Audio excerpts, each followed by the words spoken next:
But we will be going back September 2025. Yay! Yay!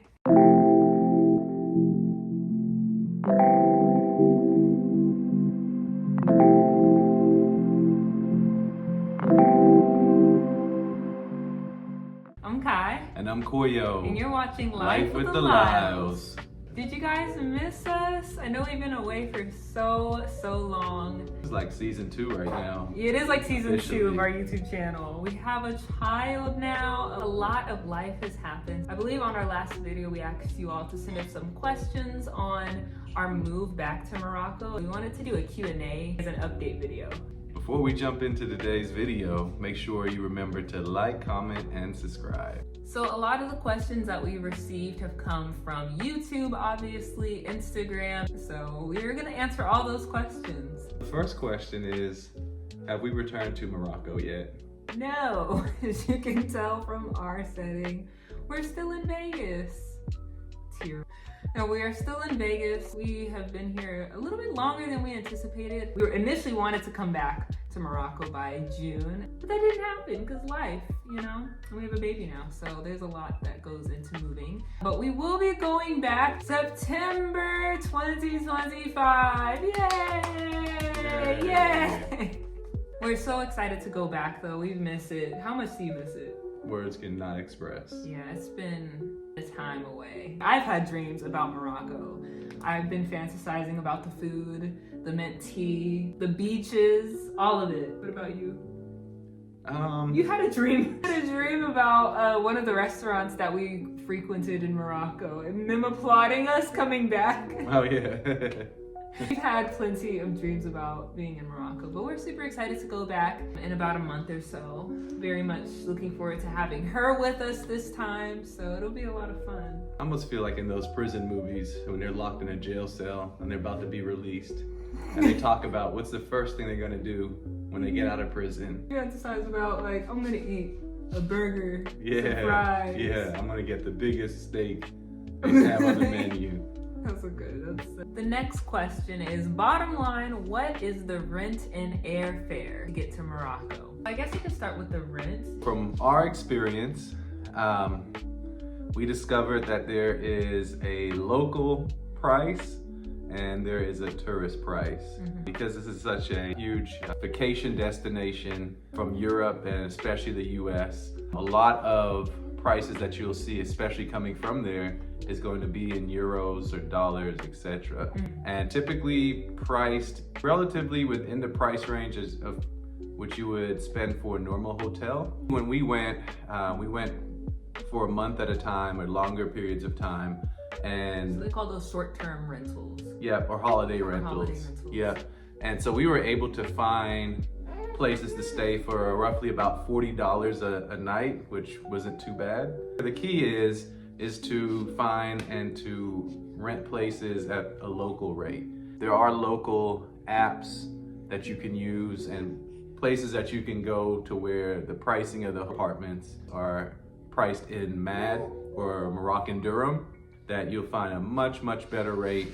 And typically at those rates, especially to where we're gonna be there more of a long term, I've seen it around $500 to about $700 a month. But I've even heard some of the people that live there tell me that it can go as low as about $300 a month. And that's for long-term rentals. Yep. They're like saying 200 to about 500 is typical for about a 1 to 2 bedroom apartment. But yeah, short-term holiday rentals can be a little bit pricier just because they're paying tourist prices. And also, I mean, when I did our last place that we booked, we booked off of a local website, and we were even able to negotiate the price and haggle a little bit. One of the questions that people ask, which we can kind of merge it with this one, is what platforms we use to be able to find apartments. And so Avito was one of them, and then the other one, I'm gonna butcher the name, it was like Mawaba or Mawab. That was another platform that we used to find these different things. They also have realtors there. We have a friend of ours that is gonna probably help us out to find some apartments as well. well. But yeah, it's not too difficult. I feel like it's a lot easier to find housing out there than it is in the US. It was different though in the US, like we would just walk into a leasing center.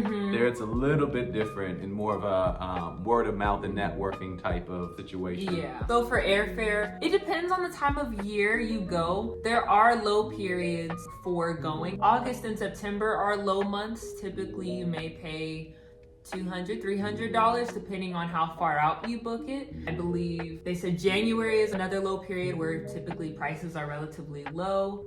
Typically what we do, you're not gonna just fly straight to Morocco. So there are certain cities that it works best to fly out of directly. So Atlanta is one of the few places where you can fly directly from the US to Morocco. But typically what you'll do, you'll fly to Europe and then from Europe to wherever you're trying to get to within Morocco. When we went our first time for our honeymoon, we flew from Nashville to New York and then New York to Madrid, Spain. And then from Madrid, we flew to Marrakesh. We actually booked a separate ticket. Yeah. And it was a lot better price. And for Vegas, we're gonna just fly from here to London or from here to Madrid. That's typically what we do. And then we fly to Tangier. So usually you're gonna have to like Google what areas are cheapest for you to get to from the US, but you're never gonna just directly fly to Morocco unless you fly out of Atlanta. Someone asked what the pricing for apartments is, furnished versus unfurnished, and how that affects the prices, if at all. That's something we consider too, because I definitely like having my own furniture. That's just another factor that we didn't have enough insight to consider, but a lot of the apartments are high rise. And so I just figure of like, you know, navigating, moving all that furniture up and down stairs, and I definitely want to be a lot more permanent or solidified of where we're going to stay before we consider getting an unfurnished place. But you're looking at approximately maybe a difference of about $200 per month, the difference between getting a furnished and unfurnished apartment or condo. Also, they have IKEA out there, so anybody that's like, oh, where do I find, and they have lots of furniture places too, so it's not like it's gonna be difficult to find the places. It's just a matter of like getting things upstairs, downstairs, or if we get a house, you know. We got lots of questions on people trying to find jobs that are US based, but where you can work remotely. And so we wanted to answer that question since that keeps coming up a lot, because I was actually in one of our previous videos where we were talking about the fact that both of us work remotely. First of all, Koya and I, we both work from home, so we're able to work from anywhere in the world, fortunately. And so we do want to preface this by saying if you are to move abroad, it's a benefit for you to be able to keep your US job while working from somewhere else. That way your US money can go further there. The main thing you want to keep in mind is that you're not just looking for a remote job, because some remote jobs are limited to you working within the 50 US states. You want to find a job where you can work from anywhere in the world. So some of the resources that we ended up finding and have heard other people promote is Upwork, Indeed Flex, and Working Nomad. So these are some of the resources that you can use. For myself, I work in public relations. I work with my mom's company, so we're kind of able to just work from anywhere in the world. I work in finance. I help people invest their money, manage their money, protect their money. Also trying to help people retire earlier than the norm. For anybody that is specifically interested in that line of work, you know, I can't promise anything, but we do have some opportunities available even there for you. Comment below if you're looking for something like that. We'd be happy to potentially help you guys.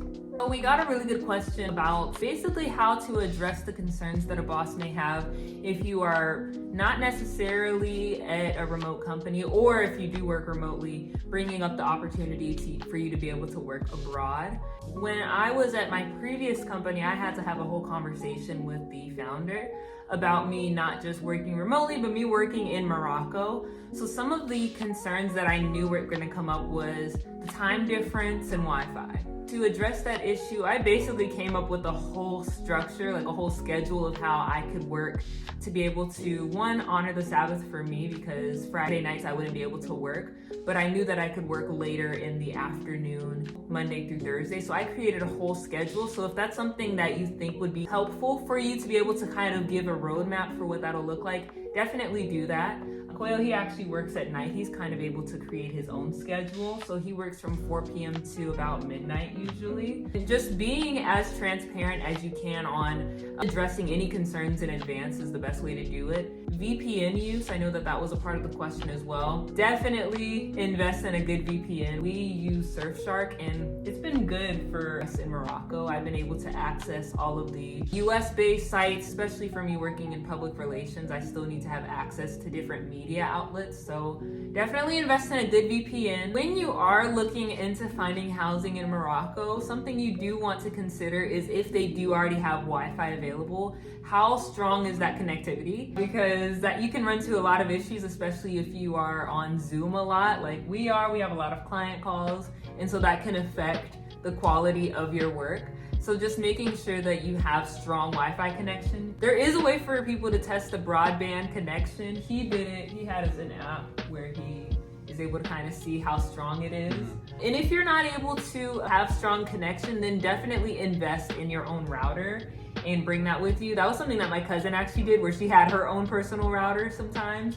So these are all just things to factor in to you moving abroad and working abroad. They have all of the technologies and comforts that we did in the US. Yeah. So they have really, really fast, high speed internet, fiber internet. And so, for that, at least for Morocco, that wasn't a problem. A lot of the times your employer will still want to know if you will still have a US based address. And so we do, that way we can still pay taxes and stuff. So that may be something you need to factor in, whether it be using a relative's address or if you're still keeping your home in the US while living abroad. Like, these are just things to factor in as well. After mapping everything like that out for your employer, they should have no problem letting you leave to go and work abroad, right? Because a happy employee is a good employee. The next question somebody asked was making the transition easier to moving abroad wherever. I think she said she's moving to Morocco, particularly with missing family. That is a great question. I can definitely relate to that question, especially me. I'm just an overthinker in general. And so I just tried to have all of my bases covered. And I think the problem with that is that you can't really account for everything. But what I found out that the difference between me thinking about moving and actually after we moved and got settled in, most of the things that I was worried about was completely unsubstantiated. I know it's difficult as creatures of habit and people in general, change is difficult. Once you actually get there, there's a lot less unnerving. Yeah, honestly. a lot less unnerving. And really, every time that I went there, I had the feeling that you did. And Even now. We were just there. Yeah, we were there. We And already know what it feels like to move there. Yep. But it's still... And and it's just a part of it. The thing is just diving in. In terms of missing your family, something that we did was we FaceTimed our family a lot. Because sometimes you're gonna feel like you miss out on things, or vice versa. They feel like they're missing out on parts of your life. So we typically would FaceTime them every day, if not every other day. Obviously with the time difference, it kind of made things a little bit difficult, but we were already up late anyways in Morocco. And so by the time it was about, morning time, afternoon, we were able to catch our family. So I think that's going to be a big part for us moving abroad with our baby. That's going to probably make the FOMO a little bit stronger. But just have such a good time and send all the videos back to your family that it's going to make them want to move too. Yes, because that's honestly what we did, because we were already trying to get our family to move there. So far we have our parents convinced and our grandparents convinced to move there with us. Yeah. So just make them be so jealous that they want to come and live abroad with you too. Yeah, so. just invite them. Tell them the room and everything's covered. And so just invite them over, a couple times a year. They'll be more than happy to, I'm sure. Absolutely. Another question that I've gotten just in passing from people on how the transition is going to look a little bit different with us being new parents. So obviously the packing is a big part. It was already kind of difficult figuring out what things were important for us to bring the last time we were there, because we did move a lot of our stuff, our winter clothes there. So it was okay, what do we want to bring? What do we want to leave? What do we want to sell? So that was a big part of it. But now that we have a baby, we have to bring additional stuff. Granted, we didn't get a whole lot of things out here because we knew we were leaving, but there's still going to be a whole nother human that we have to pack up stuff for as well. So that's going to be interesting and probably a little bit more difficult, so we need to probably start packing a little sooner than we did the last time. We waited till like the night before to pack. So we're not doing that again. Don't do that. The next part, I think, is considering the flight. We will be flying from here to London and then from London to Tangier. So we're gonna have that little layover in the UK.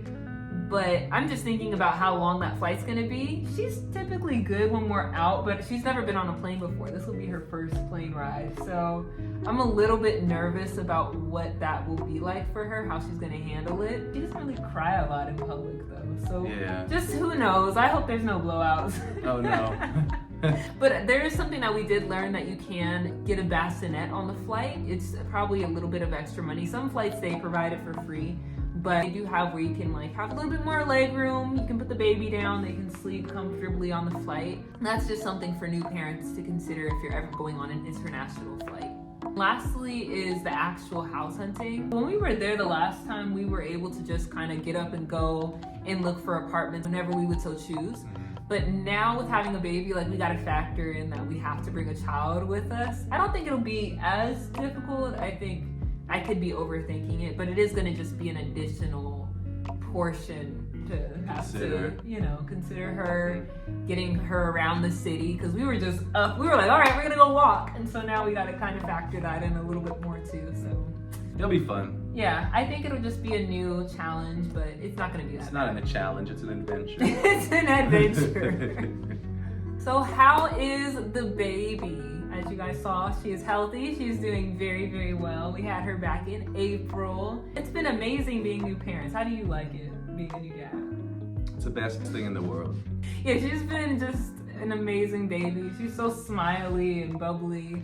We're already starting to see like elements of her personality now, so it's been great. I am enjoying it. Still a little tired, just a little bit, you know, but I know the sleep will come back soon enough. But it's been a very, very rewarding season of life. We're enjoying it. I think we're doing a good job.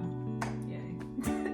On what basis can someone stay in Morocco for 90 days? Depending on the country that you're in, obviously, you'd have to look that up. But I know for U.S. citizens, it's a 90-day visa. Yeah, and this is as of 2025. That may change with how politics are going right now. So who knows? From Tangier, there's a 15-minute boat ride approximately to Spain. And staying over there the weekend, then coming back into Morocco will renew the visa. And somebody told us, we haven't looked into it yet, but there is actually part of Morocco, specifically in Tangier, that is considered Spain. You can actually travel onto that piece of land in Morocco or in Tangier, and that'll be considered Spain, and then you can leave, so you wouldn't have to actually fly anywhere or take a boat anywhere. Are we moving back to Tangier, or are we considering moving to any other cities within Morocco? We're moving back to Tangier. We loved it so much. Yeah. Granted, we do love Marrakesh. I do foresee us living there at some point in our lives because it's just such a beautiful city. And there's so many beautiful cities there, each having its own personality. Yeah. So who knows? You know, we may just decide to relocate every year or so. We'll see. That's funny. We'll see. Yeah, but we haven't even scraped the surface on like all the different cities within Morocco. Morocco is huge. Yeah. Like just Tangier alone is massive, but like there's just so many different places to visit. So we don't know. We may live in a different city at some point in the near future, but for now, we're gonna stay in Tangier. Thank you guys for all of those amazing questions. Hopefully we can do another Q&A in the near future once we're back in Morocco. But that concludes this week's episode of Life with the Lyles. Make sure that you like and that you subscribe to our channel if you haven't already. We're trying to get to 1,000 before the end of October. Please, please, please help us get to that goal. I think that we can. Comment too, if you are expat already, let us know what that transition has been like for you and your experience of living in the country of your choice. Peace.